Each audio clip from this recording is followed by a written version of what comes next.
আলহামদুলিল্লাহ রাব্বিল আলামিন ওয়াসসালাতু ওয়াসসালামু আলা আশরাফিল আমবিয়া ওয়া সাইয়্যিদিল মুরসালিন নবিয়িনা মুহাম্মদ ওয়া আলা আলিহি ওয়া আসহাবিহি আজমাইন।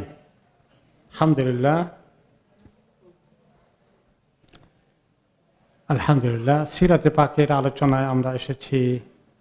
আজকে সেটা হচ্ছে যে রাসূলুল্লাহ সাল্লাল্লাহু আলাইহি সাল্লাম মদিনা তয়্যিবাতে এসে একটা মদিনার সমাজে পরিবর্তন করেননি। সমাজ পরিবর্তন করতে হলে মানুষের পরিবর্তন করা লাগে। তাই তিনি মানুষকে কিভাবে পরিবর্তন করেছেন, আল্লাহ তাআলা ওনাকে দিয়ে কিভাবে কাজ করিয়েছেন, সেই পদ্ধতিগুলো জানলে আমাদের সমাজের মধ্যে পরিবর্তন করে একটা সুন্দর সমাজ নির্মাণ করা যাবে। সুন্দর মানুষ নির্মাণ করার মাধ্যমে সুন্দর সমাজ নির্মাণ হবে। এটা ছিল ওনার কর্মপদ্ধতির গুরুত্বপূর্ণ দিক।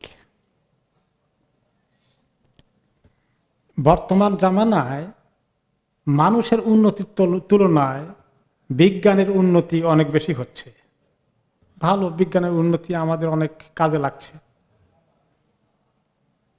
বিজ্ঞানের উন্নতির মাধ্যমে মানে এখন এই যে ইন্টারনেট থেকে শুরু করে সোশ্যাল মিডিয়া, ফোন, এগুলোর মাধ্যমে এখন আপনার মোবাইল ফোন দিয়ে যে কোনো দেশে আপনি সেকেন্ডের মধ্যেই কন্ট্যাক্ট করে কথা বলতে পারছেন। অনেক সহজ হয়েছে, ভালো, আলহামদুলিল্লাহ, এগুলোর ফায়দা আমরা পাচ্ছি। কিন্তু মানুষের পৃথিবীতে উন্নতি হচ্ছে না অবনতি হচ্ছে? আমরা সবাই একমত যে মানুষের উন্নতি হচ্ছে না, মানুষের অবনতি হচ্ছে। তো রাসূলুল্লাহ সাল্লাল্লাহু আলাইহি সাল্লাম মানুষের উন্নতির দিকে খেয়াল করেছেন, আর যতদূর পারা যায় বাকি সমাজের উন্নতির জন্য চেষ্টা করেছেন। পাশাপাশি মানুষের উন্নতির জন্য যেটা করা দরকার, জাহিলি আরব সমাজে মানুষের সবার মর্যাদা ছিল না।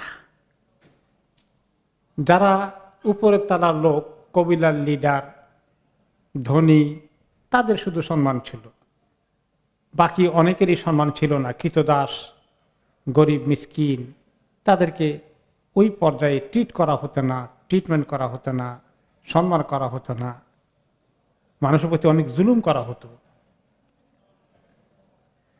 আল্লাহ তাআলা ওনাকে পাঠালেন মানুষের মর্যাদাকে তুলে ধরার জন্য। যেন সূরা আল ইসরা ৭০ নম্বর আয়াতে আল্লাহ তাআলা ইরশাদ করলেন, বা'দা আউযু বিল্লাহি মিনাশ শাইতানির রাজীম, ওয়ালাকাদ কাররামনা বনি আদম ওয়া হামালনাহুম ফিল বাররি ওয়াল বাহর ওয়া রাযাকনাহুম মিনাত তাইয়্যিবাত। আমি নিশ্চয়ই বনি আদমকে অনেক সম্মানিত করেছি। বনি আদম মানব সন্তান, ছোট না বড়? বংশবুনিয়াদ কোনটা, তথাকথিত নাকি সাধারণ মানুষ, বড় লোক না ছোট লোক, সমাজের কর্তা না সাধারণ শ্রমিক, ফকির মিসকিন হলেও তিনি কি মানুষ? প্রত্যেকটি মানুষের একটা মর্যাদা আছে, কারণ সমস্ত বনি আদমকে আল্লাহ সম্মানিত করেছে। ওয়ালাকাদ কাররামনা বনি আদম, এখানে কাউকে বলেন নাই, তাকে বাদ দিয়েছেন। সমস্ত মানুষকে আল্লাহ তাআলা সম্মানিত করেছেন মানুষ হিসেবে। এবং এই মানুষকে আল্লাহ তাআলা জলে স্থলে অনেক কিছুতেই তাদেরকে শান দিয়েছেন, চলাফেরা করতে পারে। এখন তো আকাশেও চলতে পারছে পরবর্তী পর্যায়ে। তাদেরকে অনেক ভালো জিনিসের রিজিক দান করেছেন। মানুষ যে সমস্ত কোয়ালিটি সম্পন্ন জিনিস খায়, পায়, কত রকম, কত ভ্যারাইটিস, পৃথিবীর এই সৃষ্টির মধ্যে কোন মাখলুক আছে যে এত চমৎকার জিনিস খায়? খাবারের যে সমাহার আমাদেরকে আল্লাহ তাআলা দিয়েছেন, কত ফল ফলাদি, কত শাকসবজি, কত রকমের মাছ, কত রকমের গোশত, কত রকমের পিঠা, কত রকমের নাস্তা, কত রকমের স্ন্যাক্স, কিভাবে পাক করার পদ্ধতি। অন্যান্য মাখলুকগুলো এত সুন্দর করে পোলাও কোরমা পাক করতে পারে না। খাবার টেবিলে সুন্দর করে সাজানো, এই যে এত নিয়ামত দিয়েছেন, আল্লাহ তাআলা বলেন ভালো জিনিসগুলো। কোন মাখলুক তো অনেক খারাপ জিনিস খায়, পচা জিনিস খায়। আমরা কত সুন্দর পাক পরিচ্ছন্ন ধোয়া টোয়া করে তারপরে খাই। এই যে গরু ছাগলগুলো খায়, ঘাস আর মাটি একসঙ্গে থাকে, সেখান থেকে কামড় দিয়ে দিয়ে তারা ঘাস খাচ্ছে। আল্লাহ তাআলা চাইলে তো আমাদেরকে ওইরকম করতে পারতেন, তাই না? কিন্তু আল্লাহ তাআলা আমাদের খাবারগুলোকে কি সুন্দর করে খাওয়ার পদ্ধতি দিয়েছেন, এগুলো আল্লাহ তাআলা শিখিয়েছেন। এগুলো কি নাকি আমরা নিজেরাই শিখছি? শিখার মতো জ্ঞান কে দিয়েছেন? আল্লাহ তাআলা। এবং আল্লামা আদম আল আসমা কুল্লাহা, আল্লাহ তাআলা সব জিনিসের নাম ওনাকে শিখিয়ে দিয়েছেন। নাম বলতে খালি শেষ না, প্রতিটি জিনিসের নাম শিখিয়ে দিয়েছেন। তো এই আয়াতের তর্জমা কেউ যদি বলে নাম অর্থটা কি, মনে করেন এটা গাছ, এটা ফল, এটা আম গাছ, এটা জাম গাছ, শুধু এই নামগুলো শিখিয়ে দিয়েছেন। এই আমটা কিরকম জিনিস, জামটা কিরকম জিনিস, এই ফলটা কিরকম জিনিসের, সবজি কিরকম জিনিস, সব কিছু, কোনটা খেতে হবে কোনটা খাওয়া যাবে না, সব কিছুর আইডিয়া দিয়েছে মাথায়। এটাই হলো আল্লাহ তাআলা পক্ষ থেকে আয়াতের মধ্যে আছে। মানে আপনাকে যদি বলা হয় আব্দুল করিম, আব্দুল খালেক, সমীর উদ্দিন, কলিম উদ্দিন, তো নাম শুনলেন আপনি। এখন লোকটাকে ভালো না মন্দ এটা বুঝতে পারলেন না চিনলে, দেখা না হলে? সে কালো না সুন্দর, স্বাস্থ্য ভালো না পাতলা, এগুলো কিছু বোঝা যাবে? মেজাজ ভালো না খারাপ, ভদ্র না অভদ্র, কিছু বোঝা গেল শুধু নাম দিয়ে? যদি লোকটাকে ভালো করে সব না জানেন তাহলে লোকটাকে চেনা হলো ভালো করে? হয় নাই। তো আল্লাহ তাআলা আমাদেরকে সব কিছু ভালো করে চিনিয়েছেন, ভালো জিনিস শিখিয়েছেন। খাবারের মধ্যে সবচেয়ে মজাদার খাবার তৈরি করা, রান্না করা, খাওয়া তরিকা, এগুলো আল্লাহ তাআলা আমাদেরকে দান করেছেন এই মানুষকে। সব মানুষের এই কারণে মর্যাদা সমান। এমন কোনো মানুষ নাই যাকে আল্লাহ তাআলা বলছে তোমার জন্য এত ভালো না, তুমি খারাপটা খাও। সবাইকে অ্যালাউ করে দিয়েছেন। ওয়াফাদ্দালনাহু আলা কাসীরিম মিম্মান খালাকনা তাফদীলা। এইভাবেই আল্লাহ তাআলা বলেন যে মানুষকে আমি কত সৃষ্টির উপরে, আমার অনেক সৃষ্টির উপরে অধিক মর্যাদাবান করে দিয়েছি। তাহলে এই আয়াত থেকে ইসলামের মধ্যে এসেছে মানুষের মর্যাদা অনেক বেশি। তারপরে আল্লাহ তাআলা বলেছেন এই মানুষের মর্যাদাটাকে নষ্ট করে দেয় আল্লাহর পথে না চললে, শয়তানের পথে চললে। আরে শয়তান মানুষকে এত সুন্দর আশরাফুল মাখলুকাত, সৃষ্টির সেরা জীব মানুষকে অনেক নিচে নামিয়ে দেয়, ঠিক কিনা বলেন? সে চায় না যে আল্লাহর কাছে সে সম্মানিত থাকুক, তাকে একদম নিচু করে দেয়। তার পরিকল্পনার কথা আল্লাহ তাআলা সতর্ক করে দিয়েছেন আমাদেরকে যে আমাদের সম্মান, আমাদের মর্যাদা টিকিয়ে রাখতে হলে আমরা শয়তানের কথা শোনা যাবে না। তো শয়তানের কাহিনী আল্লাহ তাআলা আমাদেরকে বললেন সূরা আল ইসরা, বনী ইসরাঈলের ৬২ নম্বর আয়াতে আল্লাহ তাআলা বলেছেন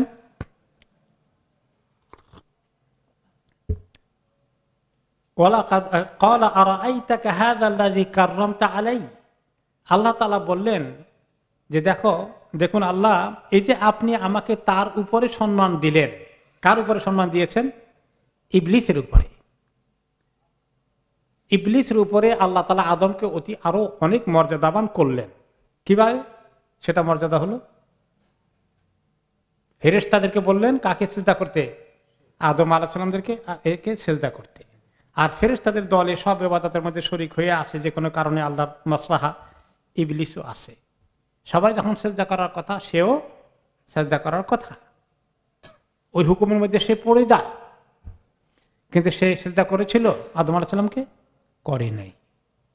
বলল যে না, সে তো নিচু জাত, আমার জাত তো উঁচু। খালাকতাহু মিন তুরাব ওয়া খালাকতানি মিন নার, তাকে মাটির দিকে বানিয়েছেন, সে তো নিচু জিনিস, আর আমি তো আগুন থেকে বানিয়েছেন, আমি তো উপরের দিকে যাই। তারপরে আল্লাহ তাআলা বললেন যে না, তুমি আমার হুকুম লঙ্ঘন করেছ, এবং তারই বেয়াদবি করলো। এই জন্য আল্লাহ তাআলা তাকে কি করলেন? অভিশপ্ত করলেন। আল্লাহর হুকুম না মানলে নাফরমান হয়ে যায়। এখন সে দেখতে পেল যে আদম আলাইহিস সালামকে এত সম্মানিত করেছেন, তার মানে আদমের গোষ্ঠীকে, আদম সন্তানকে সারা পৃথিবীর সেরা মাখলুকাত হিসাবে রাখবেন। এখন সে বলল তাদের এই সম্মান থাকতে দেব না। লাইন আখারতানি ইলা ইয়াউমিল কিয়ামা, কিয়ামত পর্যন্ত আপনি যদি আমার হায়াত বর্ধিত করে দেন, আমাকে মৃত্যু দান না করেন, তাহলে আমি তা কি করবো? আহতানিকান্না যুররিয়াতাহু ইল্লা কালিলা, আমি তার জ্ঞাতি গোষ্ঠী, তার আওলাদ ফারজান সবাইকে আমি একদম বরবাদ করে দেব, ডিস্ট্রয় করে দেব, হালাক করে দেব, আপনার নাফরমানির দিকে নিয়ে যাও। তবে অল্প কিছু হয়তো পারবো না, তাদেরকে আপনি প্রোটেকশন দিয়ে রাখবেন। তাহলে আমাদের সম্মানটাকে আল্লাহ তাআলা দিয়েছেন, এবং এটা হিংসার কারণ হয়ে গেছে ইবলিসের। এই জন্য সে আমাদেরকে নিচে নামিয়ে ফেলবে, এবং নিচে নামানোর জন্য তার বহু তরিকা আছে, সেগুলা আমাদের জানা আছে যে কিভাবে দিন থেকে মানুষকে অন্যদিকে নিয়ে যাবে শয়তান, আর দুনিয়াকে আমাদের সামনে খুব আকর্ষণ করে তুলে ধরবে। দুনিয়ার জন্য মারামারি কাটাকাটি, দুনিয়ার জন্য কার টাকা লুট করব, কার বাড়ি দখল করব, কার দোকান দখল করব, এইগুলোর প্রতিযোগিতা মানুষ চালাবে, যারা চলছে। তো আল্লাহ তাআলা আমাদেরকে এই বলেছেন যে আমরা কোনো মানুষ হিসাবে সবাই সবাইকে সম্মান করব, কাউকে আমরা হেয় প্রতিপন্ন করব না। আমি খুব বড় জাতের, আপনি ছোট জাতের, এরকম চিন্তা করা ঠিক হবে না। এবং কেউ যদি কাউকে নিচু মনে করে, হেয় প্রতিপন্ন করে, সে আমার ক্লাসের না, সে অনেক নিচু লেভেলের মানুষ, এরকম চিন্তা করে, তাহলে এটা তার জন্য অনেক বড় গুনাহ হয়ে যাবে। আপনি হয়তো আল্লাহ তাআলা আপনাকে বিভিন্ন দিক থেকে সম্মানিত করেছেন, আপনি বড় দিনদারও হতে পারেন, আর একজন দিন কমও আছে, কিন্তু মানুষ হিসাবে মানুষকে যদি আপনি নিচু মনে করেন, হেয় প্রতিপন্ন করেন, হ্যাঁ, কোনো খারাপ লোকে, ক্রিমিনালকে দেখলে মনে ঘৃণা আসে, আমাদের স্বাভাবিক। কিন্তু যদি কোনো তরিকা থাকে তাকে উদ্ধার করার, আমরা উদ্ধার করার চেষ্টা করব। কিন্তু জাস্ট সে, তার গোষ্ঠী, তার ছেলে পেলে, তার আত্মীয় স্বজন, সবাইকে আমরা হিংসা শুরু করে, মানে তাকে খুব খারাপ মনে করবে, এটা ঠিক নয়। এই জন্য একটা হাদিসে রাসূলুল্লাহ সাল্লাল্লাহু আলাইহি ওয়াসাল্লাম আমাদের উম্মতকে কি শিখিয়েছেন? বিহাসবি ইমরিইন মিনাশ শারর আন ইয়াহকিরা আখাহুল মুসলিম। একজন মানুষের জন্য এটাই খারাপ হওয়ার জন্য যথেষ্ট, সে অন্য কোনো একজন মানুষকে খুব হেয় প্রতিপন্ন করে, খুব নিচু মনে করে বসে, নিজেকে অনেক বড় মনে করে বসে। এই গুণাটাই যথেষ্ট, আর কোনো বেশি গুণার দরকার নেই। হাদিসে বলেছে একজন মানুষের খারাপ হওয়ার জন্য এই গুণাটাই যথেষ্ট। তাহলে বোঝা গেল এই গুণাটা ছোট গুণা না বড় গুণা? অনেক বড় গুণা। কারণ মানুষের মর্যাদাকে আমি হেয় প্রতিপন্ন করেছি। কাজে কাউকে নাজেহাল করার সুযোগ পেলে আমরা যে করে ফেলি, এটা ঠিক না। কাউকে সবার সামনে লজ্জিত করার জন্য সুযোগ পেয়ে গেলে করে দেব, খবরদার, এগুলো করা যাবে না। যদিও তার সঙ্গে আমার দুশ্মনী থাকতে পারে, আল্লাহ মাফ করুক, সে আমার দুশ্মনী করেছে। পারতপক্ষে একজন মানুষকে অপমান করা থেকে যেন আমরা নিজেরা খুব সতর্ক থাকি, কাউকে অপমান করতে নাই, এটা আল্লাহ খুব অপছন্দ করে। অপমান করলে আমি খুব বড়, আমার ভিতরে এই ভাব আসে, এই ভাবটার নাম কি? অহংকার। এটাকে আল্লাহ খুব ঘৃণা করে। মানুষকে অপমান করা, মানুষকে হেয় করা, এগুলো একদম খারাপ জিনিস। এটা তিনি উম্মতকে শিখিয়েছেন, মানুষকে এই বুঝটা তিনি দিয়েছেন।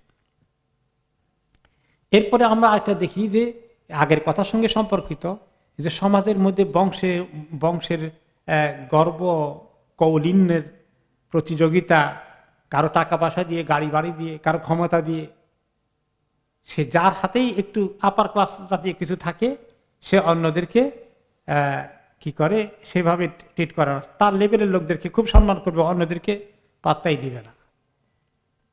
এরকম মানুষকে বিভিন্ন কারণে হয়। কেউ হয়তো মনে করেন যে রেসিজমের কারণে হয়, গায়ের রং এটা, অন্য গায়ের রঙের লোকদেরকে আমি দেখতে পারি না। ভাষাভিত্তিক জাতীয়তাবাদ, এই ভাষার লোকেরা ওই ভাষার লোককে ঘৃণা করি, নাউজুবিল্লাহ। সোমালিয়া থেকে শুরু করে বিভিন্ন আফ্রিকার কবিলা ভিত্তিক আছে, আমাদের কবিলার লোক না, ওই কবিলার লোক। এরপরে আমাদের মধ্যে কবিলা মতো না থাকলেও আমাদের মধ্যে কিছু বংশের কৌলিন্য এমন আছে যে ওই থানার সঙ্গে আমরা বিয়ে সাথে জীবনে করাই না, ওই থানা সব খারাপ, আর আমাদের থানা লোকেরা খুব ভালো। এরকম হয় কিনা বলেন? আছে। অমুক ডিস্ট্রিক্টের লোক করি না, সেই ডিস্ট্রিক্টের লোকেরা খারাপ। অমুক এলাকার লোকদের সঙ্গে আমরা উঠাবাসা করি না। এরকম অনেক কিছু মানুষের মধ্যে চলে আসে। এগুলোকে ইসলাম কখনোই পছন্দ করেননি। কারণ মানুষের মধ্যে মর্যাদার ভিত্তি হচ্ছে কোনটা? আল্লাহ তাআলা কি বলেছেন? ইন্না আকরামাকুম ইনদাল্লাহি আতকাকুম। শুধুমাত্র একটা জিনিস, আল্লাহর কাছে যার শান, তাকওয়ার দিক থেকে আল্লাহর কাছে তারই মর্যাদা বেশি। তাই বলে এখন দুনিয়ার মধ্যে কার তাকওয়া বেশি এটা কি আমরা প্রমাণ করতে পারবো, দাবি করতে পারবো না। তাহলে আমরা ওই যে জাত এবং বংশকে খুব শক্ত করে ধরি। হ্যাঁ, কিছু কিছু ক্ষেত্রে আছে যে একেবারেই যে খাপ খায় না, চলাফেরা, উঠা বসা, খাওয়া দাওয়ার ব্যাপক তারতম্য আছে, এরকম জায়গায় আত্মীয়তা করলে মুশকিল, যে কোনো কিছুই বনবে না, সবকিছু পয়লা দিন থেকে খটকা লেগে যাবে, এগুলো কিছু খেয়াল করা যেতে পারে। কিন্তু একেবারেই বংশ ক্যারি করে সারা জীবন আমি বড় লোক আছি, বাকিরা সব ছোট লোক, এরকম ধারণা যেন না হয়। গায়ের রং থেকে শুরু করে টাকা পয়সা, ক্ষমতা ইত্যাদি লেভেল দিয়ে আমরা সমাজের মধ্যে যেন বিভাজন সৃষ্টি না করি, এবং সবাই বনি আদম হিসেবে এক। আমাদের গোষ্ঠী গোড়া কোথায়? আদমের গোষ্ঠী। সেই জন্য আল্লাহ আমাদেরকে ডাকছেন বনি আদম, বনি আদম বলছেন না কোরআন পাখি, ইয়া বনি আদম, কতবার ডাকছেন। তাহলে আমরা এক গোষ্ঠীর মানুষ না? গোড়া তো এক জায়গায়, আদম এবং হাওয়া। আমরা এত পার্থক্য কেমনি করি? আপনি আপনার ছেলে মেয়ের সঙ্গে একই মা বাবার ঘরে আমরা পয়দা যদি হই, 3 ভাই আছি, 5 বোন আছি, 5 বোন আছি, 3 ভাই আছি, মনে করেন, তো এখন আমরা আমাদের মধ্যে কি আর এরকম কোনো পার্থক্য হতে পারে? আমাদের মা বাবা তো এক জায়গা থেকে না। যে নিজের পরিবারে, নিজের মার বাবার কথা বলি, যে একই পরিবারে আমার বাবা আমার মা থেকে যে কজন আসছি, আমাদের স্ট্যাটাসটা একই রকম হওয়ার কথা। যদি হতে পারে এক ভাই পরবর্তী পর্যায়ে অনেক ধনী হয়ে গেছে, আরেক ভাই খুব গরিব হয়ে গেছে, আরেক ভাই মাঝামাঝি লেভেলে আছে, আরেক বোন বড় লোক হয়ে গেছে, আরেক বোন ছোট জায়গায় একটু টানাটানিতে পড়ে গেছে, তো আমাদের মধ্যে সবাই এক না? এখন যদি কোনো ভাইকে বলে যে না তুমি বেশি গরিব, তোমার বাড়িতে যাওয়ার পারি না, পোষায় না, তার সঙ্গে বেশি উঠা বসা করে না, গেলে মানিজত থাকে না, তো এটাকে অ্যাকসেপ্ট করবেন? এরকম গ্রহণ করবেন? এটা খুব খারাপ মনে করবো না? খুবই খারাপ মনে করব। তাহলে গোড়ার দিকে গেলে আসলে আমাদের তাহলে একই আসল মা বাবা। এই জন্য রেইসিজমের অস্তিত্ব ইসলামে থাকার কথা না। জাতিগত, ভাষাগত পার্থক্যের কারণে মানুষের মধ্যে এই যে বিভাজন তৈরি করে রাখা এবং নিজেদেরকে খুব কৌলিন্যের পরিচয় দেওয়া, এটা ঠিক নয়। নবী করিম সাল্লাল্লাহু আলাইহি ওয়াসাল্লাম মানুষকে এই জন্য সুন্দর জিনিস শিখিয়েছেন তিনি, যে এই সামাজিক পার্থক্যগুলো করে বনি আদমদের মধ্যে বিভিন্ন ক্লাস সৃষ্টি করে নেওয়া, এগুলা ঠিক না। তিনি বিদায় হজের মধ্যে, যার পরে তিনি বেশি দিন দুনিয়াতে আর থাকেননি, তিনি অনেকগুলো নসিহত করেছেন। আরাফাতের ময়দানের খুতবা আমরা শুনেছি বিভিন্ন সময়, তাই না? আরাফাতের খুতবা ছাড়া তিনি আরো খুতবা দিয়েছেন, একাধিক খুতবা দিয়েছেন, 10 তারিখেও খুতবা দিয়েছেন। এগুলো আর কি ওই হজের খুতবা হিসাবে এখন এটা আমরা গ্রহণ করছি না, এগুলা মানে নসিহতের মতো আর কি। মেইন খুতবা ছিল একটাই, আরাফাতের দিন। পরে তিনি কয়েকটা ভাষণ দিয়েছেন, নসিহত করেছেন। 10 তারিখে মসজিদে খায়েব যেখানে বলা হয়, এর পাশেই তিনি ওনার তাবু ছিল, এখানে তিনি একটি বিরাট ভাষণ দিয়েছেন। আবার পরের দিন 10 তারিখে সেই ভাষণের মধ্যে তিনি কি বলেছিলেন, অথবা 11 তারিখের ভাষণে, কোন কোন রেয়াত বলছে 11 তারিখের ভাষণে কয়েকটা ভাষণ, তিনি 3-4টা ভাষণ দিয়েছেন মোট। সেই একটার মধ্যে বলেছেন, ইয়া আইয়ুহান নাস আলা ইন্না রাব্বাকুম ওয়াহিদ, হে জনতা, হে মানুষ, তোমাদের সবার রব কিন্তু একজন। ওয়া আন্না আবাকুম ওয়াহিদ, তোমাদের বাবাও একজন। সে বাবার নাম কি? আদম আলাইহিস সালাম। আলা লা ফাদলা লিআরাবিয়্যিন আলা আ'জামি, একজন আরবি মানুষের কোনো অতিরিক্ত শরাফত নেই, মর্যাদা নেই একজন অনারবের উপরে, যে আমি আরবি হিসাবে আমি অনেক উপরে তালার মানুষ, আর বাকি অনারবরা সেকেন্ড ক্লাস, এরকম মনে করার কোনো সুযোগ নেই। ওয়ালা লিআ'জামিয়্যিন আলা আরাবি, অথবা কোনো অনারব যদি মনে করে যে আমরা তো অনেক উন্নত দেশের, আমেরিকা ইউরোপের লোকেরা যে মনে করে যে আমরা তো অনেক উন্নত দেশের অধিবাসী, তা আমরা আরবদের থেকে অনেক টপ ক্লাসে আছে, হাই ক্লাসে আছে, মনে করে কিনা ইদানিং আজকাল মনে করছে অনেকে। এটাও ঠিক নয়। ওয়ালা লি আহমার আলা আসওয়াদ ওয়ালা আসওয়াদ আলা আহমার, আর কালো অন্য রঙের মানুষের উপরে, বাদামি রং হোক, সাদা রং হোক, লালচে রং হোক, কালোর উপরে অন্য রঙের কোনো মর্যাদা অতিরিক্ত নেই। ওয়ালা আসওয়াদ আলা আহমার, আর কালো লোকেরও অন্য রঙের উপরে অতিরিক্ত কোনো মর্যাদা শরফ নেই। রঙের ভিত্তিতে কোনো মর্যাদা হতে পারে না। ইল্লা বিত্তাকওয়া, তবে একমাত্র তাকওয়া দ্বারা আল্লাহর কাছে মর্যাদা ঠিক হবে। কার মর্যাদা বেশি, কার মর্যাদা কম, সেটা আবার দুনিয়াতে ঠিক করার কোনো উপায় নেই। এই কথা বলে একই তরিকায় 9 তারিখের খুতবার মতে, আরাফাতের খুতবার মতে আবার বললেন, আবাল্লাগতু, আমি কি আমার আল্লাহর পক্ষ থেকে কথা ঠিক মতো পৌঁছে দিলাম তোমাদেরকে? কালু বাল্লাগা রাসূলুল্লাহ সাল্লাল্লাহু আলাইহি সাল্লাম, সাহাবায়ে কেরাম জবাব দিলেন, আল্লাহর রাসূল সব কথা আমাদেরকে ঠিক মতো পৌঁছিয়ে দিয়েছেন। নবী করিম সাল্লাল্লাহু আলাইহি সাল্লাম ছোট বড়, শরীফ এবং আমির গরিব এগুলোর মধ্যে কোনো পার্থক্য করেননি।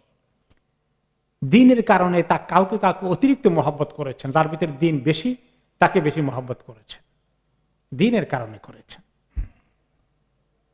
সম্মান দিয়েছেন।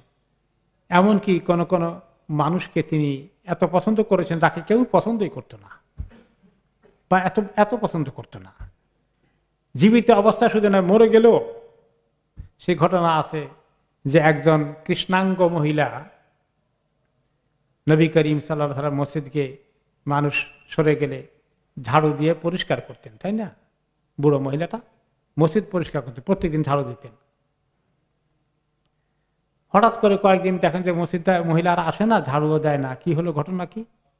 জিজ্ঞেস করলেন, তখন বললেন সবাই যে তিনি তো ইন্তেকাল করেছেন, মারা গেছে, মহিলাটা মারা গেছে। তো বললেন যে তো মারা গেল, তার আত্মীয় স্বজন কেউ আমাকে খবর দিল না, ঘটনা কি? কেন তোমরা আমাকে খবর দিলে না? খবর নিয়ে আমি জানাজা পড়তাম তার। বললো যে না, সে তো, আপনি এত ব্যস্ত মানুষ, নবী হিসেবে কত কাজ, এই মহিলা তো আর এমন কিছু না, সাধারণ মহিলা, তো সেটা তার এলাকার লোকেরা, গ্রামের লোকেরা দাফন করে দিয়ে দিছে। নবী করিম সাল্লাল্লাহু আলাইহি ওয়াসাল্লাম চলে গেলেন, চলে গিয়ে সেই মহিলার কবরের কাছে চলে গেলেন, সাল্লা আলাইহা, তার কবরে তিনি নামাজ পড়লেন। এখন কবরে সাল্লা, তার জন্য দোয়া পড়েছেন না নামাজে জানাজা পড়েছেন, এটা নিয়ে অর্থের মধ্যে ইখতিলাফ আছে। সালাত বললে সল্লে, সাল্লা, এটা অর্থ দোয়াও হয়, এটার অর্থ নামাজও হয়, নামাজের সম্ভাবনা বেশি। যেমন কোন রেওয়ায়েতে আছে, যদি ওলি নামাজ মিস করে, জানাজা হয়ে যায়, সে তার কবরের ওখানে গিয়ে জানাজা পড়তে পারে বলে কোন ইমাম ফতোয়া দিয়েছেন, সব ইমাম দেন নাই আর কি। তো যাই হোক, রাসূলুল্লাহ সাল্লাল্লাহু আলাইহি ওয়াসাল্লাম চলে গেলেন মহিলার কবরের কাছে, সোজা কথা, গিয়ে দোয়া করলেন, কবর জিয়ারত করলেন অথবা নামাজ পড়লেন, যেটাই কোক, তিনি কাজটা করলেন। এই বুড়ো কালো মহিলা, তাকে কেউ গুরুত্ব দিত না, তিনি তার গুরুত্ব দিলেন, কারণ তিনি মানুষ এবং তিনি একটা ভালো দ্বীনের খিদমত করেছেন, এবং তিনি ঠিকই প্রমাণ করলেন, ইন্না আকরামাকুম ইনদাল্লাহি আতকাকুম, তিনি সেখানে গেলেন। তাহলে এইভাবে মানুষের মর্যাদা তিনি সেই সমাজে প্রতিষ্ঠিত করেছেন। মানুষের আরো বিষয়ে তিনি দৃষ্টি আকর্ষণ করেছেন, যে কেউ যেন কোনো মানুষের জানের ক্ষতি না করে, সম্মানের ক্ষতি না করে, তার সম্পদের ক্ষতি না করে। প্রত্যেকটি মানুষের মর্যাদা ঠিক রাখা, তার কোনো ক্ষতি করা ঠিক হবে না। একটি হাদিস সহিহ মুসলিমে এসেছে, তিনি কি বলেছেন, আল মুসলিমু মান সালিম আল মুসলিমুনা মিন লিসানিহি ওয়া ইয়াদিহি, সেই ব্যক্তি প্রকৃত মুসলিম যার অনিষ্ট থেকে অন্য পাশের মুসলিম অধিবাসীরা তার জবান এবং তার হাত কোনোটা দ্বারা ক্ষতিগ্রস্ত হয় না, নিরাপদ থাকে। সে কারো মান সম্মান নষ্ট করে কোনো কথাবার্তা কোনো জায়গায় বলে না, তাদের কোনো সম্পদেরও ক্ষতি করে না। এবং আরেকটি হাদিসে আরো ক্লিয়ার করে তিনি বলেছেন, এগেইন ওই হজের মৌসুমে, হজের সময়, এটা সম্ভবত তিনি আরাফাতের দিনের খুতবায় অংশটুকুন বলেছিলেন, ফাইন্না দিমাআকুম ওয়া আমওয়ালাকুম ওয়া আরাদাকুম বাইনাকুম হারাম কাহুরমাতি ইয়াউমিকুম হাযা ফি শাহরিকুম হাযা ফি বালাদিকুম হাযা, যে তোমাদের পারস্পরিক রক্তপাত করা হারাম, একে অপরকে কখনো রক্তপাত করা, শারীরিকভাবে আক্রমণ করা, ক্ষত বিক্ষত করা বা কতল করা বা তার কোনো জানের উপরে কোনো ধরনের ক্ষতি করা, শারীরিকভাবে আক্রমণ করা, কারো কোনো টাকা পয়সাকে দখল করা, জবরদখল করা, নষ্ট করা, ক্ষতিগ্রস্ত করা, আত্মসাৎ করা এবং কারো ইজ্জতের ব্যাপারে বদনামিকে রটিয়ে দিয়ে তাকে সমাজে অসম্মানিত করা হারাম। হারাম কাহুরমাতি ইয়াউমিকুম হাদা, যেভাবে এই আরাফাতের দিনের তোমরা সম্মান দেখাও, আরাফাতের দিনে হজে গেলে হাজিরা ওখানে মারামারি করবে, একে আপনাকে গালিগালাজ করবে, কেউ যদি তাকে অন্যায়ভাবে কিছু বলেও কি করতে হবে? চুপ করে থাকতে হবে ধৈর্যের সাথে। যে এই দিনটাকে, আরাফাতের দিনকে তোমরা যেভাবে পবিত্র মনে করো, একজন মানুষের জান মাল সম্মান এরকম পবিত্র, এর লঙ্ঘন করো না, খবরদার ক্ষতিগ্রস্ত করো না কাউকে। এবং ফি শাহরিকুম হাদা, এই মাস হজের মাস, হজের মাস হলো অন্যতম আশহুরুল হরম, হারাম মাস। ফি বালাদিকুম হাদা, মক্কা শহর, অনেক কিছু এখানে ঝগড়া ফাসাদ মারামারি রক্তপাত হারাম না? একদম নিষেধ। এইরকমই যেভাবে হজের সময় তোমরা এই আরাফাতের ময়দানকে এবং হজের দিনটাকে এবং হজের মাসটাকে এবং এই হজের জায়গাটাকে, মক্কা এই শহরকে তোমরা যেভাবে পবিত্র মনে করো, উল্টোপাল্টা কিছু করা যায় না, ঠিক তেমনি একজন মানুষকে অন্যায়ভাবে রক্তপাত করা, তাকে শারীরিকভাবে আঘাত করা, তাকে মারধর করা, তার সম্পত্তি জবরদখল করা, তার মানিজ্জতকে নিয়ে ছড়িয়ে দেওয়া। আজকাল মানিজ্জত সারা দুনিয়া নষ্ট করার সহজ একটা উপায় বের হয়েছে। সেই উপায়ের নাম কি? সোশ্যাল মিডিয়া, সামাজিক যোগাযোগ মাধ্যম। কারো ব্যাপারে কিছু আপনার অসুবিধা থাকলে এটা লিখে দিয়ে সারা দুনিয়া করে দেওয়া যায়, অনেকেই তাও করছে আজকাল। এরপরে তিনি বললেন, ওই হাদিসটা বলে, লেইবাল্লিগা শাহিদাল গায়ব, আমার এই কথাগুলো এখন উপস্থিত যারা আমার সামনে আছো তাদের দায়িত্ব হচ্ছে তোমাদের পেছনে যারা রয়েছে তাদেরকে পৌঁছিয়ে দেওয়া, এবং আমার এই সঙ্গে যে সাহাবীরা আছো তোমাদের দায়িত্ব হচ্ছে এর পরের জেনারেশন তাবেঈনদের কাছে পৌঁছিয়ে দেওয়া, তাবেঈনরা তাবেঈনকে পৌঁছাই দিবে। এভাবে পিতামাতা তার সন্তানদেরকে পৌঁছাবে, সন্তানরা তার নাতিপুতিকে পৌঁছাবে, তাই না? এইভাবে করে সমাজের মধ্যে এত সুন্দর নিরাপত্তা এবং মানুষের মর্যাদা যাতে নষ্ট না হয়, মানুষকে যেন মানুষ নির্যাতন না করে, জুলুম না করে, মানুষের উপরে যেন মানুষের কিভাবে জুলুম করে, কিভাবে নির্যাতন করে, সম্মানিত মানুষকে পুলিশ ধরে নিয়ে কি করছে দেখছেন না? কিভাবে করছে, অপমান করছে, ক্ষমতা দেখিয়ে মানুষ কিভাবে তার প্রতিদ্বন্দ্বীকে অসহায় করে ফেলে। এরপরে আল্লাহ তাআলা ইসলাম দিয়ে মদিনা তৈয়বায় যে ইসলামের সমাজ হলো, তার মূল ভিত্তি ছিল আসলে ঈমান, সহি দ্বীনকে নিয়ে আসা। দ্বীন হিসাবে তখন দুনিয়াতে যে কুফর অন্ধকার ছিল সেগুলাকে সরিয়ে দেওয়ার জন্য আল্লাহ তাআলা ইসলামকে পাঠিয়েছেন। এবং আসলেই তো পৃথিবীতে আল্লাহ তাআলা একটাই মাত্র দিন দিয়েছেন, সেই দিনের নাম কি? ইসলাম। ইন্না দীনা ইনদাল্লাহিল ইসলাম। আর পৃথিবীতে আল্লাহ তাআলা ইবাদতের জন্য মাবুদ একজনের খবরই দিয়েছেন, লা ইলাহা ইল্লাল্লাহ। কিন্তু শয়তান ওই যে চ্যালেঞ্জ করেছে, আমি তাদেরকে কিয়ামত পর্যন্ত সুযোগ পেলে মেজরিটিকে জাহান্নামে নেব, সে এই কাজ করার জন্য বনি আদমকে কি করেছে? ধোঁকা দিয়েছে। আর আল্লাহ ধোঁকা সম্পর্কে আমাদেরকে সৃষ্টি করেই আমাদের রূহকে যখন সৃষ্টি করেছেন, আদম আলাইহিস সালামকে সৃষ্টি করার পরে আল্লাহ তাআলা কি করলেন? আমাদের সবার রূহকে সৃষ্টি করেছেন। সৃষ্টি করে সেখানে আমাদের সঙ্গে আল্লাহর একটা কথাবার্তা হয়েছে। আপনার মনে আছে? আমার তো মনে নাই, আমাদের কারোই মনে নেই। আমাদের রূহের সঙ্গে আল্লাহর কথাবার্তা হয়েছে। আদম আলাইহিস সালামকে সৃষ্টি করার পরে আমাদের সবার রূহ সৃষ্টি করেছেন, সব রূহকে হাজির করেছেন। ডান পাশে নেককারদের রূহ, বাম পাশে গুনাহগারদের রূহ, বিশাল রূহের সমাবেশ। সেখানে আল্লাহ তাআলার সঙ্গে আমাদের ওয়াদা হয়েছে, আমরা কথা দিয়েছি আল্লাহকে আল্লাহ আমাদের কথা নিয়েছেন, সে খবর আল্লাহ তাআলা দিয়েছেন সূরা আল আরাফের 172 নম্বর আয়াতে। وَإِذْ أَخَذَ رَبُّكَ مِنْ بَنِي آدَمَ مِنْ ظُهُورِهِمْ ذُرِّيَّتَهُمْ وَأَشْهَدَهُمْ عَلَى أَنْفُسِهِمْ أَلَسْتُ بِرَبِّكُمْ قَالُوا بَلَى شَهِدْنَا أَنْ تَقُولُوا يَوْمَ الْقِيَامَةِ إِنَّا كُنَّا عَنْ هَذَا غَافِلِينَ। ওই সময়ের কথা স্মরণ করুন হে নবী, যখন আপনার রব বনি আদম থেকে, সমস্ত আদম সন্তানদের থেকে তিনি কথা নিয়েছেন, কথা দিয়ে তাদের সঙ্গে চুক্তি করেছেন।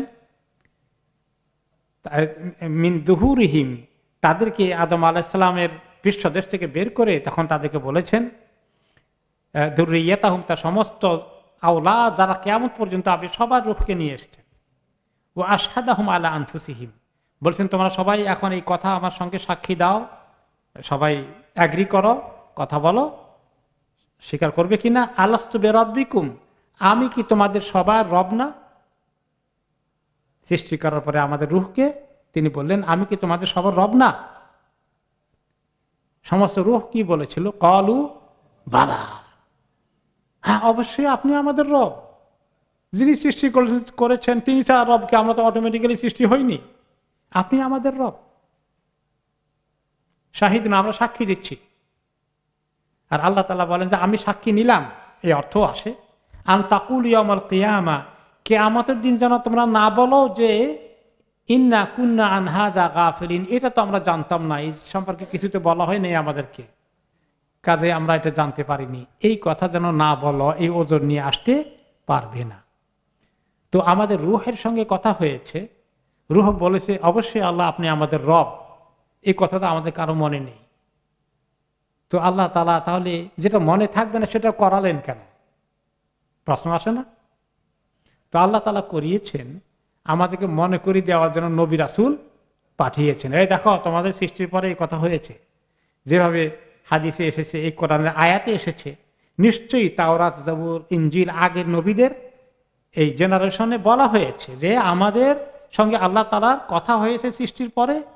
আদম আলাইহিস সালাম সৃষ্টি করে আমাদের রূহকে সৃষ্টি করে আল্লাহর সঙ্গে আমরা কথা দিয়ে এসেছি যে আল্লাহ আপনি আমাদের রব। এখন দুনিয়াতে আল্লাহকে রব হিসাবে মানার কাজে কয়জন আছেন? অমুসলিমরা তো নাই। মুসলিমরা কয়জন? যারা লা ইলাহা ইল্লাল্লাহ বলে তারা কয়জন? আল্লাহর ইবাদতই করে না, আল্লাহকে রব হিসাবে মানলো কেন? তো এই আল্লাহ তাআলা মনে করে দিয়েছেন যে দেখো তোমাদের রব একজন। এই রবকে ছেড়ে দিয়ে পরবর্তী পর্যায়ে শয়তান ইবলিস যে বলছে জাহান্নামে নিবে, সে শিরকের ফন্দি নিয়ে এসেছে মানুষকে জাহান্নামে নেওয়ার জন্য। এই রব থেকে সরানোর জন্য আস্তে আস্তে বড় হয়েছে, মানুষকে অন্য ধর্ম, অন্য রব, অন্য আদর্শ এগুলোর দিকে ঠেলে দিয়েছে। এই কথা নবী করিম সাল্লাল্লাহু আলাইহি সাল্লাম আরো বিস্তারিত সুন্দর করে একটা হাদিসে বলেছেন। সেটা কি? সাহাবী আয়াদ ইবনে হিমার আল মুজাশঈ রাদিয়াল্লাহু আনহু বলেন ইন্না রাসূলুল্লাহ সাল্লাল্লাহু আলাইহি ওয়াসাল্লাম দাতা ইয়াউমিন ক্বালা ফি খুতবাতিহি, একদিন রাসূলুল্লাহ সাল্লাল্লাহু আলাইহি ওয়াসাল্লাম খুতবা দিচ্ছিলেন, হয়তো জুমার খুতবা হবে, সেখানে তিনি বলছিলেন কি আলা ইন্না রাব্বি আমারানি আন উআল্লিমাকুম মা জাহিলতুম মিম্মা আল্লামানি। তারপর তিনি বলেন যে শোনো লোকজন, আল্লাহ তাআলা আমাকে হুকুম করেছেন যে আমি যেন তোমাদের সবাইকে বলে দেই যা তোমাদের জানা নেই। মিম্মা আল্লামানি ইয়াউমি হাযা, আজকের এই দিনে আল্লাহ তাআলা আমাকে একটা খবর জানিয়ে দিয়েছেন, নতুন একটা নির্দেশনা দিয়েছেন। সেটা কি? কুল্লু মালিন নাহালতুহু আবদান হালাল, যে আমি কোনো বান্দাকে যদি রিজিকের মাধ্যমে গিফট দেই, বেশি মাল দেই, কাউকে কাউকে কম দেই, যেটাই দিয়েছি সেটা তার জন্য হালাল, আমার কাছ থেকে হালাল তরিকায় সে যেন এই রিজিকটাকে জোগাড় করে, আমার কাছ থেকে পাওয়া রিজিকটা যেন হারাম তরিকায় না নিয়ে আসে। আমি তার জন্য ঠিক করেছি এত টাকার মালিক হবে একদিন, এই বাড়ির মালিক হবে, এই গাড়ির মালিক হবে, যেটাই হবে সেগুলা সে যেন হালাল তরিকায় করে। আর সে যদি হালাল তরিকা না করে হারাম তরিকায় করে তাহলে তার জন্য মুসিবত আছে। যাই হোক, যে এভাবে কাউকে জুলুম না করে, কারো হক নষ্ট না করে, সে যখন যত বেশি মালদারি হোক না কেন আমি তাকে হালাল মালের দিতে পারে, এগুলো হালাল, কোনো অসুবিধা নেই, সে এগুলোকে মালিক হতে পারে। তো আমার সম্পদ খেয়ে এখন ওয়া ইন্নী খালাকতু ইবাদি হুনাফা কুল্লাহুম, আমি সমস্ত মানুষকে সৃষ্টি করেছি শিরক মুক্ত অবস্থায়। কোন বাচ্চাটা শিরক নিয়ে জন্মগ্রহণ করে বলেন তো? কোন বাচ্চা আছে? ইহুদির বাচ্চা, খ্রিস্টানের বাচ্চা, হিন্দুর বাচ্চা, বৌদ্ধর বাচ্চা, নাস্তিকের বাচ্চা। কেউ কি নাস্তিক হয়ে পয়দা হয়? কোনো বাচ্চা ইহুদি হয়ে পয়দা হয় না, কোনো বাচ্চা নাসারা হয়ে পয়দা হয় না, কোনো বাচ্চা হিন্দু হয়ে পয়দা হয় না। সমস্ত বাচ্চা পয়দা হয় কি? ফিতরাতের উপরে। কুল্লু মাউলুদিন ইউলাদু আলাল ফিতরা, প্রত্যেকটি মানুষ সুন্দর একটা তার শিরক মুক্ত খালিউদ জেহেন, যেখানে কোনো রকমের দুর্নীতি নেই, যেখানে কোনো রকমের নাস্তিকতা নেই, যেখানে কোনো রকমের আল্লাহ বিরুদ্ধে কোনো চিন্তা নাই, মাসুম হয়ে জন্মগ্রহণ করে। হিন্দুর বাচ্চাও মাসুম হয়ে জন্মগ্রহণ করে কিনা?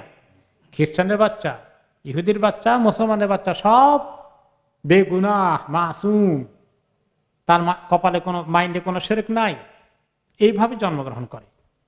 কিন্তু বড় হলে কি হয়? ইন্নাহুম আতাতহুমুশ শায়াতিন ফাজতালাতুহুম আন দীনিহিম, কিন্তু পরে শয়তান এসে তাদেরকে তাদের মূল দিন থেকে সরিয়ে নিয়ে যায়। যে বাচ্চা হিন্দুর ঘরে জন্মগ্রহণ করেছে তার মূল দিন হলো ইসলাম, কিন্তু ফাআবাওয়াহু ইউহাউদানিহি আও ইউনাসসিরানিহি আও ইউমাজ্জিসানিহি, পিতা মাতা মিলে যেটাই হোক তাকে শয়তানের প্রক্রিয়ার মাধ্যমে, শয়তানের ষড়যন্ত্রের মাধ্যমে তাকে সরিয়ে নিয়ে যায় আসল দিন থেকে। বড় হতে হতে সে আর মুসলিম থাকে না। ওয়া হারামতু আলাইহিম মা হালালতু লাহুম ওয়া হারামাত আলাইহিম মা হালালতু লাহুম, আর শয়তান এসে বুদ্ধি দিয়ে কিছু জিনিস হারাম করে দেয় যেগুলো আমি হালাল করেছি। তো মক্কা তারা বলতো যে এইরকম গরু, এরকম বাছুর, এরকম ছাগল, 10টা উট, একটা উটনি যদি 10টা বাচ্চা প্রসব করে, 10 বার যদি সে বাছুর প্রসব করে, এরপরে সে মানে তাকে আর পবিত্র মনে করতে হবে, তাকে দিয়ে আর কাজ করানো যাবে না, তাকে ছেড়ে দাও, তাকে কোনোদিন জবাই করা যাবে না, খাওয়া যাবে না। এভাবে করে বিভিন্ন রকমের তারা কিছু ফর্মুলা বানিয়ে হালালকে হারাম করে ফেলেছে, আর হারামকেও হালাল করেছে, হালালকেও হারাম বানিয়ে ফেলেছে। ও আমার আন ইউশরিকু বিমা লাম আনজিল বিহি সুলতানা, আর তাদেরকে ওয়াসওয়াসা দিয়েছে, আমি যা বলিনি, কোনো দলিল নাই, প্রমাণ নাই, বিভিন্ন রকমের শিরক জোগাড় করেছে। আরবদের কয়টা মূর্তি ছিল? 360-এর কথা আসছে, আর বিভিন্ন কবিলা সবগুলা তো হয়তো হিসাব জোগাড় হয় নাই। 360টা কথা তো আসছে বিভিন্ন রেওয়ায়েত। এইভাবে করে বিভিন্ন রকমের মূর্তি জোগাড় হয়েছে। শয়তান মূর্তি যখন নাই, সফরে যাচ্ছে, তখন ইবাদত করবে তারা। কিছু ইবাদতের খুব মহব্বত আছে। সফরে গিয়ে এই মরুভূমি রাস্তা পাড়ি দিচ্ছে, এখন যাত্রা বিরতি করবে, একটু ইবাদত করে নেই, এখন মূর্তি তো সাথে আনি নেই, তো কি করবে? কোন কোন রেওয়ায়েতে আসছে যে তো 3টা পাথর এনে কি করতো, 4টা পাথর জোগাড় করতো, 3টা দিয়ে কিছু পাক করবে, আর 4 নম্বরটা তাদের মাবুদ হবে। ওইটারে কতক্ষণ ইবাদত করে তো মোটামুটি এবারে খাওয়া দাওয়া, কিছু প্রস্তুতি, পাকশাক করা, এগুলো করবে। কত যাওয়ার পরে পাথরটা ফেলে দিল, কিছুক্ষণ পরে দেখলো যে পাথর একটু সুবিধা না, একটু ভালো দেখা যায়, একটা এইবার এটা মূর্তি হয়ে গেছে, এইটা এবারে ইবাদত করি। আবার কোন কোন রেওয়ায়েতে আসছে যখন তারা এরকম সফরে যেত, সাথে করে গমের ছাতু নিয়ে যেত, ড্রাই ফুড, কারণ খাবার দাবার রুটি মুটি এগুলো শুকনা থাকে না, শেষ হয়ে যায়, অনেক লম্বা সফর, 15 দিন 20 দিন লাগতে পারে, তখন তারা কি করতো, ছাতু নিয়ে যেত। ছাতু খেয়েছেন দেশে কোনোদিন? গমকে ভাজি করে আপনার আটা বানায় যেটা, সেটা রুটি বানানোর জন্য ভাজি, গমকে অলরেডি ফ্রাই করা হয়েছে, সেটাকে পানি দিয়ে, গুড় দিয়ে অথবা মধু দিয়ে বা কলা দিয়ে মানুষে মেখে মেখে খায়, এটাকে ছাতু বলে। তার এরকম গমের ছাতু তারা রাখতো প্যাকেটের মধ্যে, লম্বা সফরের মধ্যে যেখানে খাওয়া দাওয়ার ব্যবস্থা থাকবে না, ছাতু বের করবে, তো পানি মিশিয়ে খেত। তো পানি মিশিয়ে ছাতু খাওয়ার আগে আগে কি করতো, তো একটা কিছু অংশ দিয়া এরকম করে একটা পুতুলের মতো বানাতো, মূর্তির মতো বানাতো, বানায় কতক্ষণ ইবাদত করে, তারপরে ইবাদত শেষ, এবারে ওটা সব খেয়ে ফেলত। হাস্যকর অবস্থা। শয়তান মানুষকে কোন জায়গা নিয়ে পৌঁছিয়ে দিয়েছে। তো এই জন্য আল্লাহ তাআলা পরে বললেন মুসলমানদেরকে, আল্লাহ নবীকে পাঠালেন মানুষকে সব বাতিল মূর্তি থেকে সরিয়ে, বাতিল মাবুদ থেকে সরিয়ে কোন দিকে আনতে? এক আল্লাহর ইবাদত দিকে আনতে। ফাআকিম ওয়াজহাকা লিদ-দীন হানিফা, সূরা রুমের 30 নম্বর আয়াতে আল্লাহ তাআলা বললেন, হে নবী, আপনি আপনার চেহারাকে আল্লাহর দিকে শিরক মুক্ত অবস্থায় দাঁড় করান, নামাজ পড়তে যান, শিরক থাকবে না, তাওহীদের ভিত্তিতে। ওনাকে শুধু না, ওনার মাধ্যমে আমাদের সবাইকে এ হুকুম দিলেন। ফিতরাতাল্লাহিল্লাতী ফাতারান নাস আলাইহা, এটাই ফিতরত, এটাই আসল মানুষের স্বভাব, সুন্দর স্বভাব দিয়ে আল্লাহ সৃষ্টি করেছেন, যেখানে কোনো শিরক ছিল না। যেভাবে বাচ্চাকে সৃষ্টি করেছে শিরক ছাড়া, ওই শিরক ছাড়া অবস্থায় আসেন। লা তাবদীলা লিখালকিল্লাহ, আল্লাহর সৃষ্টিতে কোনো পরিবর্তন নেই। যালিকা দ্বীনুল কাইয়্যিম, এটি হচ্ছে মজবুত দ্বীন, যে শিরক থাকবে না, একমাত্র তাওহীদের দ্বীন, যে আল্লাহকে আমরা শুধু ইবাদত করব। ওয়ালাকিন্না আকসারান নাসি লা ইয়ালামুন, অধিকাংশ মানুষ তা জানে না, অধিকাংশ মানুষ সেই ইলম রাখে না। পৃথিবীর অমুসলিমরা আমরা তাই দেখতে পাচ্ছি, তারা শিরকে আছে।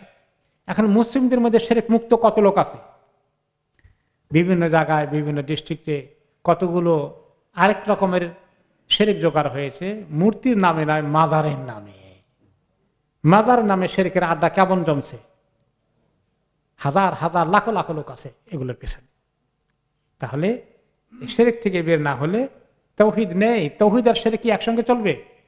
ঠান্ডা গরম একসঙ্গে চলে? আগুন পানি একসঙ্গে চলে? আগুন থাকলে পানি নেই, পানি থাকলে আগুন থাকবে না। তাহলে এটাই হচ্ছে সত্যি কথা। এই জন্য আল্লাহ তাআলা মানুষকে এক আল্লাহর দিকে, খালেক যিনি সৃষ্টিকর্তা, তার দিকে নিয়ে এসছেন। এখন এই তো গেল শিরকের মাজার কেন্দ্রিক। এছাড়াও মানুষের মধ্যে দিনের নামে, দিনের রং নিয়ে অন্য কিছু এসেছে আবার আরব সমাজে, যেমন জাদুটোনা, গণকদের কাছে যাওয়া ইত্যাদি। এগুলো তাদের কাছে চলে গেছিল আরেক দিনের বিকল্প, তাই না? এখন আল্লাহ তাআলা বলছেন কোনো কাজ করবা কি করবা না, এটা পরীক্ষা, এটা কেমন সিদ্ধান্ত নেবে, কাজটা কি ভালো হবে, যাত্রা ভালো হবে না যাত্রা অশুভ, যাত্রা নাস্তি না যাত্রা শুভ, নাউজুবিল্লাহ। এগুলা যে বিভিন্ন কিভাবে করবো, কিভাবে বুঝবো? তুমি কোনো কাজ করতে হলে 2 রাকাত ইস্তেখারা নামাজ পড়ে, ইস্তেখারার দোয়া পড়ে আল্লাহর কাছে সাহায্য চাও, তারপর তাওয়াক্কুল আল্লাহ কাজ করো। এখন তারা তো ইস্তেখারা জানতো না, তারা যেত গণকের কাছে, নাস্তিকের কাছে। বলছিলাম না আরেকদিন যে আরবদের ওখানে এই হারাম শরীফও পাওয়া যেত, তার কাছে গিয়ে আমি এই কাজ করতে চাই, ছেলেকে এখানে বিয়ে করাবো, এখানে একটু ব্যবসা করব, ঠিক আছে কিনা, এটা আমার জন্য ভালো হবে কিনা, সেখানে গিয়া তার কাছে যেত যারা গণকরা এগুলো করতো, তাদের কাছে গিয়ে 3টা জিনিস লেখা ছিল, যে ইয়েস, নো আর আনডিসাইডেড। যে হ্যাঁ হ্যাঁ মানে ঠিক, না মানে ঠিক না, আর মাঝখানেরটা হলো যেটা ঠিক বেঠিক কিছু না।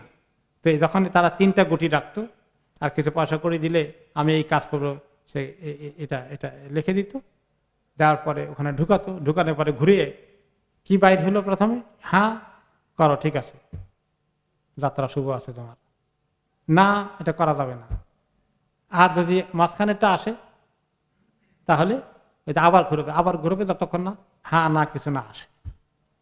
এইভাবে তারা করতো। গণকের কাছে বহু লোকেরা যেত, তাদেরকে মনে করতো তাদের কিছু স্পিরিচুয়াল পাওয়ার আছে, তাদের কাছে কি পরিমাণ যেত। আমাদের সমাজে ওগুলা বেশ কিছু ছিল, আগে দেখেছি, এখনো কিছু কিছু আছে। এমনকি এখন তো আর নতুন সংস্করণ টিভিতেও নাকি এরকম, একবার এখানে আসছিল কোন টিভিতে, নাম জিজ্ঞাসা করে, মায়ের নাম জিজ্ঞাসা করে, হাত দেখানোর ব্যবস্থা ইত্যাদি এখনো কিছু কিছু লোক করে। বিভিন্ন ট্রেনে, জংশনে, আপনার বাস স্ট্যান্ডে, বাজারে টাজারে মাঝে মধ্যে এখনো পাওয়া যায়, কিছু লোক এখনো যায়। কিন্তু আরব দেশে এগুলো একদম সব জায়গায় ছিল, দিন নাই। এগুলো হচ্ছে দিনের বিকল্প। শিরক আর এই কুসংস্কার, জাদুটোনা, গণক ইত্যাদি নিয়ে মানুষ অনেক ব্যস্ত।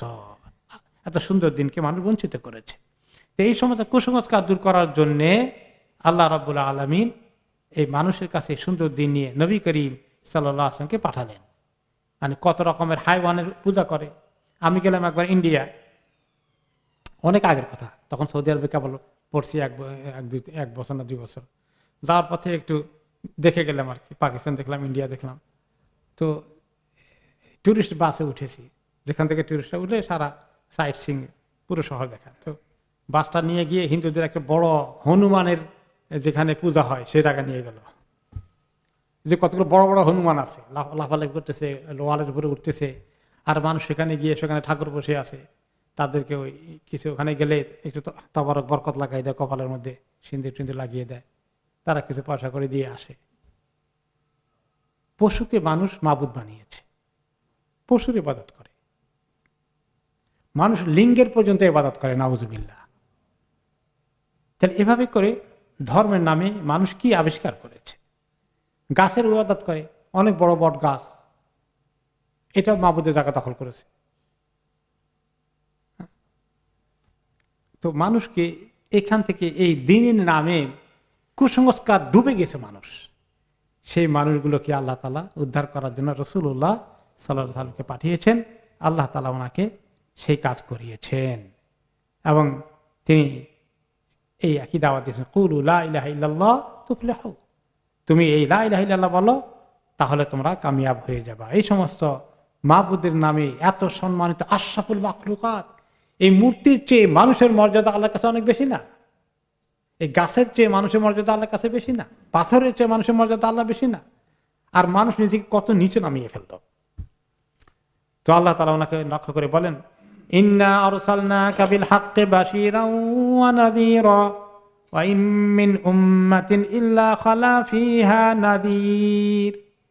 হে নবী, আপনাকে আমি বাশীর এবং নাযীর, সুসংবাদ দানকারী এবং সাবধানকারী, সতর্ককারী হিসাবে পাঠিয়েছি, নবী হিসাবে। এবং প্রত্যেক নবী, প্রত্যেক যুগে যুগে, প্রত্যেক জেনারেশনে আমি এভাবে যুগে যুগে নবী পাঠিয়েছি, এই কথা শেখানোর জন্য, বলার জন্য। আরেক আয়াতে আল্লাহ তাআলা বলেন, তাল্লাহি লাকাদ আরসালনা ইলা উমামিন মিন ক্বাবলিকা ফাযায়্যানা লাহুমুশ শাইতানু আমালাহুম ফাহুয়া ওয়ালিয়ুহুমুল ইয়াওমা ওয়া লাহুম আযাবুন আলীম। আল্লাহর কসম যে আমি আপনার আগে অনেক নবী রাসূল পাঠিয়েছি, অনেক নবী রাসূল পাঠিয়েছি বিভিন্ন জাতির কাছে, এবং কিন্তু শয়তান তাদের কাছে সৌন্দর্যময় করে দিয়েছে, তাদের এই বদ আমলগুলো, শিরকের আমলগুলো, ওগুলাকে তারা ধরে রেখেছে, নবীর কথা শুনতে চায়নি। এই শিরক হয়ে গেছে তাদের একান্ত প্রাণের সঙ্গে ঘনিষ্ঠ, তার উপরে তারা ভরসা করে, যার জন্য তারা জান পর্যন্ত দেয়। তাদের জন্য শয়তান তাদেরকে এভাবে ক্ষতিগ্রস্ত করেছে, শয়তানের কথা শুনেছে, তাদের জন্য কঠিন আযাব আমি রেডি করে রেখেছি। মান ইহতাদা ফাইন্নামা ইয়াহতাদি লিনাফসিহি ওয়া মান যাল্লা ফাইন্নামা ইয়াদিল্লু আলাইহা। এখন আমার নবীদেরকে পাঠালাম, এই কথা বললাম, আপনাকে পাঠিয়েছি সর্বশেষ। যে ব্যক্তি হেদায়েত নিতে চায়, হেদায়েত চায়, আল্লাহ তাকে হেদায়েত দেবে, সে হেদায়েত তার জন্যই কাজে লাগবে, আল্লাহর কোনো উপকার হবে না, তার নিজেরই কল্যাণ হবে। ওয়া মান যাল্লা ফাইন্নামা ইয়াদিল্লু আলাইহা, যে ব্যক্তি গোমরাহির রাস্তার দিকে ছুটে, সে গোমরাহির করুণ পরিণতি তার উপরেই পতিত হবে। ওয়ালা তাজিরু ওয়াজিরাতুন ওয়িজরা উখরা, আর আমি একজনের বোঝা, গুনার বোঝা আরেকজনকে দেব না, প্রত্যেকে নিজের গুনার বোঝা নিজেকে টানতে হবে। ওয়ামা কুন্না মুআযযিবিনা হাত্তা নাবআসা রাসূলা, আর আমি রাসূল না পাঠানো পর্যন্ত মানুষকে শাস্তি দেব না। নবুয়তের কথা পৌঁছে দিয়ে এরপরে যদি গ্রহণ করে তাহলে তো পাশ করলো, আর গ্রহণ না করলে ফেল করবে, তখন তারা শাস্তি পাবে। সারা দুনিয়াতে ইসলামের পয়গাম পৌঁছিয়ে দেওয়ার জন্য আল্লাহ নবীকে পাঠিয়েছেন, আখিরি নবীকে সর্বশেষ। উনি হচ্ছেন সমস্ত বিশ্ববাসীর জন্য রাসূল, তাই না? এখন মনে করেন পৃথিবীর কোনো জায়গায় অ্যামাজনের মতো গভীর জঙ্গলে যদি সারা দুনিয়া থেকে ডিসকানেক্টেড কোনো ইসলামের দাওয়াত পৌঁছার কোনো ব্যবস্থা যদি না থাকে, তাহলে তার কাছে রাসূল গেল কেমনে? আমাদের কাছে রাসূল কেমনে আসছে? এই যে আমাদের কাছে রাসূলের ফরমান আছে, কোরআন হাদিস আছে। সভ্য জগতে, দুনিয়ার মধ্যে, ইউরোপে, আমেরিকা বলেন আর পৃথিবীর যে কোনো দেশে বলেন, আজকে প্রায় ইসলামের খবর সবার কাছেই আছে, মোটামুটি প্রায় দেশেই আছে। কিন্তু গভীর জঙ্গলে যদি কিছু এরকম মানুষ থাকে যারা সভ্যতা থেকে বঞ্চিত, এখনো ল্যাংটা থাকে, আফ্রিকায় কিছু কিছু এলাকা আছে, কাপড় পরে না, মাঝে মধ্যে টিভি কি বলে যে আপনার ডকুমেন্টারিতে মাঝে মধ্যে পাওয়া যায় এরকম কিছু চিহ্ন। তো এরকম যদি থাকে যে একদম ডিসকানেক্টেড, কোনো ইসলামের খবর তারা পায়নি, তাদেরকে আল্লাহ তাআলা শাস্তি দেওয়ার কথা না এই আয়াত অনুযায়ী, সূরা বনি ইসরাইলের 15 নম্বর আয়াতে বলছেন যে নবীর না পাঠালে বা নবীর আওয়াজ নবীর দাওয়াত না পৌঁছলে আমি তাদেরকে শাস্তি দেব না। আল্লাহর ইবাদত করতে পারিনি, আল্লাহকে চিনেনি, এই জন্য শাস্তি দেব না। কিন্তু এখানে ফাঁক একটা আছে, সেটা কি? যদি কোনো এরকম পল্লী গ্রামের এবং দূরের জঙ্গলের মানুষ আল্লাহর ইবাদত না করে আর কোনো কিছু অন্য কিছুকে পূজা না করে, তাহলে আল্লাহ তাআলা তাকে জাহান্নামে দিবেন না। কিন্তু যদি আল্লাহকে চিনল না, আল্লাহকে ডাকলো না, আল্লাহর ইবাদত করলো না, কিন্তু মূর্তিকে ইবাদত করলো, অন্য কিছুকে ইবাদত করে শিরক করলো, তাকে আল্লাহ ছাড়বেন না। কেন? যে ঠিক আছে আমাকে চিনুনি, ভালো কথা, এইটাতে তোমার মাবুদ, এটার প্রমাণ কি, কোথায় পাইলা, কিসের ভিত্তিতে? এই জন্য সেখানে রেহাই পাবে না। তো আল্লাহ তাআলা তো আমাদেরকে এমন মুসিবতে ফেলেননি, তাই না? আল্লাহ তাআলা আমাদেরকে পৌঁছে দিয়েছে। আমাদের নিজেদের কথাই বলি, তো আগের এই সমস্ত নবীদের উম্মতেরা থাকলো না, সেই কথা একটি হাদিসে রাসূলুল্লাহ সাল্লাল্লাহু আলাইহি ওয়াসাল্লাম বলেন যে ইন্নাল্লাহা নাযারা ইলা আহলিল আরদ ফামাক্কাতাহুম আরাবাহুম ওয়া আজামাহুম ইল্লা বাকায়া মিন আহলিল কিতাব। যে আমাকে পাঠানোর আগে আল্লাহ তাআলা দুনিয়ার দিকে তাকালেন, আরব আজম সবার ভিতরেই আল্লাহর কাছে ঘৃণার মতো কাজ, সবাই শিরক কুফরের মধ্যে ব্যস্ত আছে। একদম আহলে কিতাবের ইহুদি নাসারাদের অল্প কয়েকজন মাত্র কিছুদিন এই দিনের উপরে ছিল, উনি যখন নবুয়ত নিয়ে আসেন, যারা আব্দুল্লাহ ইবনে সালাম মদিনাতে, এরকম কিছু কিছু ওয়ারাকা ইবনে নাউফল খ্রিস্টানদের মধ্যে পাওয়া গেছিল। এছাড়া অধিকাংশ মানুষ সেটা কুফরের কারণে আল্লাহ তাদের প্রতি প্রচন্ড অসন্তুষ্ট ছিলেন। পরে আল্লাহ তাআলা নবী করিম সাল্লাল্লাহু আলাইহি ওয়াসাল্লামকে পাঠালেন এবং বিভিন্ন নবীদের পাঠানের এই যে সিলসিলা দিয়ে আল্লাহ তাআলা মানুষকে তাদের আসল মর্যাদা নিয়ে আসলেন। আর মানুষ তাদের মর্যাদা খুইয়ে ফেলেছিল, হারিয়ে ফেলেছিল অন্য মাবুদের কাছে মাথা নত করতে গিয়ে, নিজের শানকে অপমানিত করে দিল, পাথরের সামনে মাথা নত করে দিল। সেখান থেকে মানুষকে আল্লাহ তাআলা উদ্ধার করে ওয়ালাকাদ কাররামনা বানি আদম। তাহলে এই যে মানুষকে দিন ইসলামের দাওয়াত দিয়ে এভাবে আনলেন, এনে মানুষকে সভ্যতার চূড়ান্ত শিখরে ইসলাম পৌঁছিয়ে দিল কেমনে, সেই কথাগুলো আমরা আগামী সপ্তাহে আরেকটু শুনবো। আল্লাহ তাআলা তৌফিক দিলে আজকে আমাদের আলোচনা এখানে সমাপ্ত হচ্ছে। ওয়াবিল্লাহি তৌফিক। সুবহানাকাল্লাহুম্মা বিহামদিকা আশহাদু আল্লা ইলাহা ইল্লা আনতা আস্তাগফিরুকা ওয়া আতুবু ইলাইক। সাল্লাল্লাহু তাআলা আলা খায়রি খালকি সাইয়্যিদিনা মুহাম্মাদ ওয়া আলা আলিহি ওয়া সাহবিহি আজমাইন। আসসালামু আলাইকুম ওয়া রাহমাতুল্লাহি ওয়া বারাকাতুহু। বারাকাল্লাহু।